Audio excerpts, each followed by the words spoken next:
دیکھیے عرب کا جاہلی معاشرہ جو ہے اس کا معاشرتی نظام کیا تھا؟ کیا وہاں عورتیں ننگی رہتی تھی؟ کیا وہاں کوئی خاندانی نظام نہیں تھا؟ یہ نہ سمجھیے کہ وہاں کوئی اس طرح کا معاملہ تھا کہ کوئی خلا تھا۔ نمبر ایک، ان کا قبائلی نظام بہت مضبوط تھا، اور جب قبائلی نظام مضبوط ہوتا تو خاندانی نظام بہت مستحکم ہوتا۔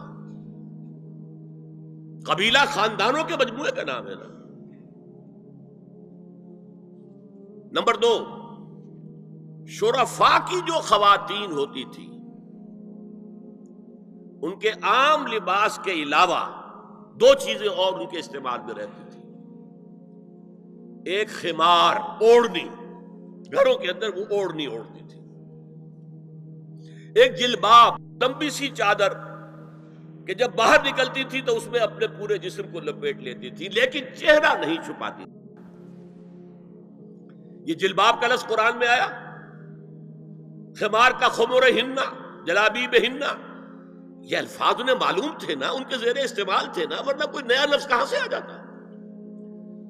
تو جلباب اور خمار ان کے لباس کا حصہ تھا۔ گھر میں اوڑھنی اور باہر نکلے تو ایک بڑی چادر میں اپنے آپ کو لپیٹ لے، لیکن چہرہ نہیں چھپانا، سر کے اوپر بھی ضروری نہیں ہے کہ کچھ ہے ہو۔ البتہ نہ گھر کے اندر کوئی مخلوط اجتماعات کی کوئی پابندی تھی، مرد ہیں عورتیں ساتھ ہیں، بیٹھے باتیں ہو رہی ہیں، خوش گپیاں ہو رہی ہیں، کھانا کھا رہے ہیں ساتھ مل کر، جیسے آج ویسٹ میں ہے۔ اور نہ ہی اور باہر جو ہے کوئی مخلوط جو ان کے اجتماعات تھے ان کے اوپر کوئی پابندی تھی، ایک جو ہے مخلوط معاشرہ تھا۔ لیکن نمبر تین، وہاں ایک طبقہ تھا کنیزوں کا، کنیزیں، باندیاں، عام خادمائیں، انہیں جاریات بھی کہہ دیتے تھے، چھوکریاں۔ ان کا جو ہے معاملہ یہ تھا کہ ان کے لیے نہ کوئی جلباب تھی، نہ کوئی خمار تھا، یہ ننگے سر، ننگے منہ، چہرہ کھلا ہوا آتی تھی۔ لباس کے بھی کوئی بہت زیادہ ان کے کوڈ نہیں تھے۔ بے پردگی، عریانی، بے حیائی اور بے شرمی، یہ سب ان میں تھا۔ یہاں تک کہ ان کے آقا ان سے پروسٹیچیوشن بھی کرواتے تھے، جس کو کہ روکا ہے قرآن نے آ کر سورہ نور کے اندر۔ ذریعہ بناتے تھے آمدنی کا، میری کنیز ہے، کوئی اسے استعمال کرے، پیسے دے، کمائی ہے نا اس کی، میرے پاس آئے گی، میری کنیز۔ تو یہ پروسٹیچیوشن، قحبہ گری جو ہے یہ بھی ان کے اندر عام تھی۔ تو یہ دو طبقے ہو گئے، شرفاء کی خواتین اور یہ عام چھوکریاں، خادمائیں، باندیاں، کنیزیں، جاریات۔ اور ان سے چھیڑ چھاڑ کرنے کا لوگوں کو حق تھا۔ وہ بازار میں نکلی ہے تو وہ چھیڑے گا، کیونکہ وہ تو ان کا معاملہ یہ ہے۔ پروسٹیچیوشن کے لیے بھی جب آمادہ ہے یا ایک ہے معاملہ چل رہا ہے پروسٹیچیوشن کا بھی، تو چھیڑ چھاڑ کے اندر تو کوئی بھی رکاوٹ ہے ہی نہیں۔ اس پس منظر میں دیکھیے اسلام نے جو معاشرتی چینجز کی ہیں، جو معاشرتی اصلاحات کی ہیں، ان کے ہدف کیا ہے؟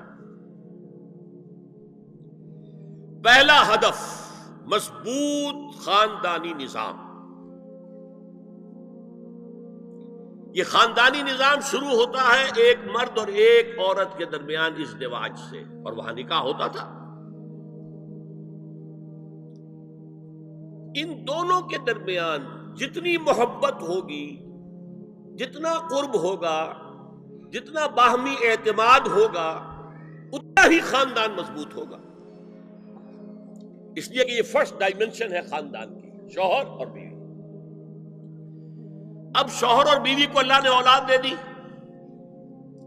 Second dimension has been added now. استحکام خاندان کے لیے ضروری ہے کہ اولاد والدین کا ادب کرے، ان کی خدمت کرے ان کے بڑھاپے میں۔ یہ کہنے کی ضرورت نہیں تھی کہ اولاد سے محبت کرو، اولاد کی محبت تو دل میں ہے ہی ہے، اور اس کے لیے تو یہ کہنا پڑتا زیادہ محبت نہ کرو، زیادہ لاڈ پیار کرو گے بگڑ جائیں گے، ان کے محبت کی وجہ سے حرام میں منہ نہ مارو، انہیں اچھا کھلانا، اچھا پہنانا، یہ روکا گیا ہے۔ کہیں نہیں کہا گیا اپنی اولاد سے محبت کرو، وہ تو ہے، کریں گے، ہاں، لیکن بوڑھے والدین قرآن میں 5 جگہ اللہ کے حق کے فوراً بعد والدین کا حق ہے.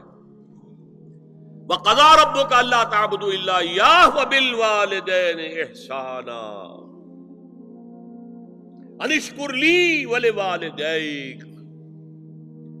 دیکھیے سورہ لقمان میں أَنِ اشْكُرْ لِي، شکر کرو میرا، میں خالق ہوں تمہارا، رب ہوں تمہارا، وَلِوَالِدَيْكَ، اور اپنے والدین کا، کیونکہ وہ ذریعہ بنے ہیں تمہارے اس دنیا میں آنے کے. اور تم جب چھوٹے سے تھے انہوں نے ہی پالا پوسا ہے، اپنا پیٹ کاٹ کر تمہیں کھلایا ہے، اپنی رات کی نیندیں حرام کر کے تمہیں پالا ہے. لہذا وَقَضَىٰ رَبُّكَ أَلَّا تَعْبُدُوا إِلَّا إِيَّاهُ وَبِالْوَالِدَيْنِ إِحْسَانًا. اور تیسری ڈائمنشن بہن بھائیوں میں رشتہ، اولو الارحام، صلہ رحمی کرو، اخوت. یہ 3 ڈائمنشن ہوئے نا. ہمارا سپیس کا تصور کیا ہے؟ 3 ڈائمنشنل سپیس، چوڑائی، لمبائی اور اونچائی یا گہرائی. تو یہ 3 ڈائمنشنز ہے خاندان کے ادارے کی.